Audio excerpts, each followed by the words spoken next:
Hi, this is Tess, your FMCG business coach.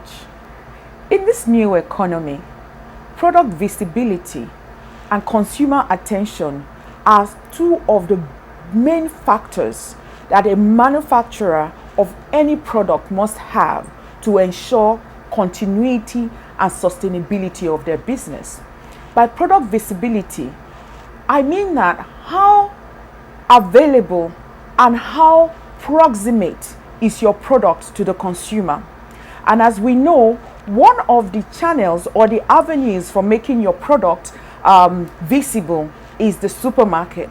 So today in this short video, I want to talk to you about how you can actually get your products into supermarkets.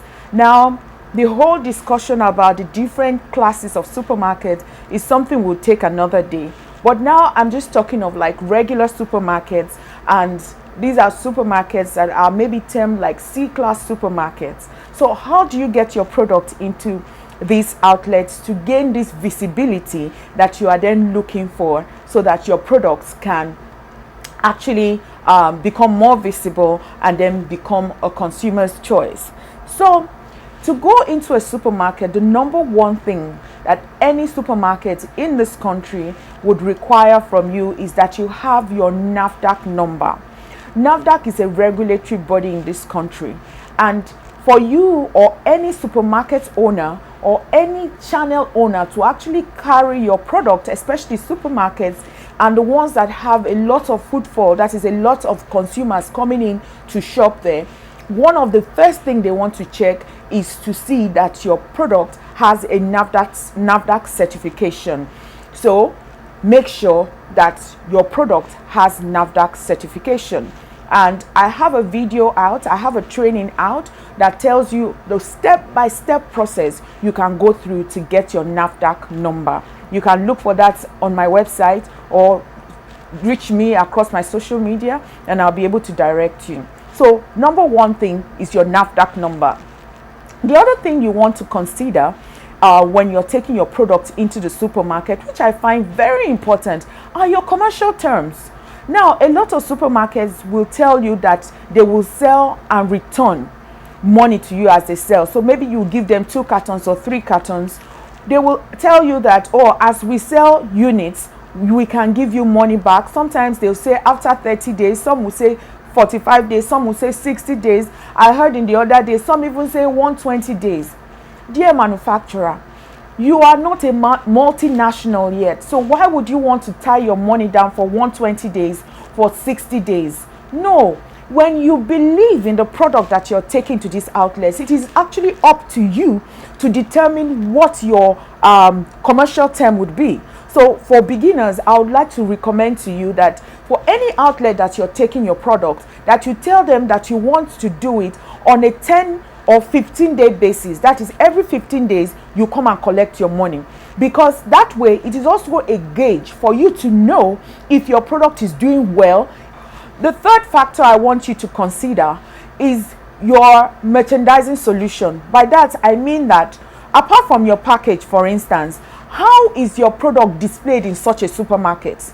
So a lot of people, especially those who make snacks, they believe that because it is in a transparent nylon bag with just a sticker sitting on it, it should belong in a basket or in a pool among many other products. But actually, for your product to be able to catch consumers' attention, it needs to be almost at an eye level so that when they see it, they can connect. I always say that consumers buy with their eyes first and connect to their emotions before it connects with their pocket. So you want to make sure that your product is displayed in such a way that it is either at eye level on the shelf, or if they are tiny products, when I say tiny, I mean in terms of size, then maybe they can be displayed at the checkout counter so that as people are checking out, they can, it can catch their attention and they can, buy it.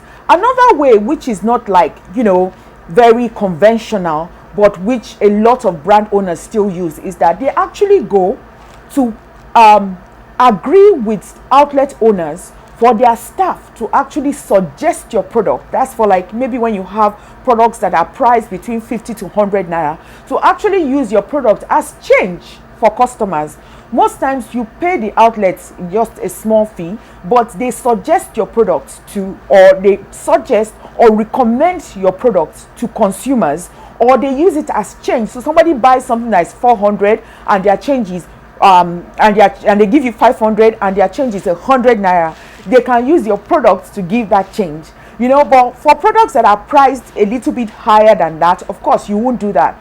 For products that are priced a little bit higher, I would recommend that, for a short period, get the end, like a row end gondola that is at the end of, like the shelf, at the end part of it.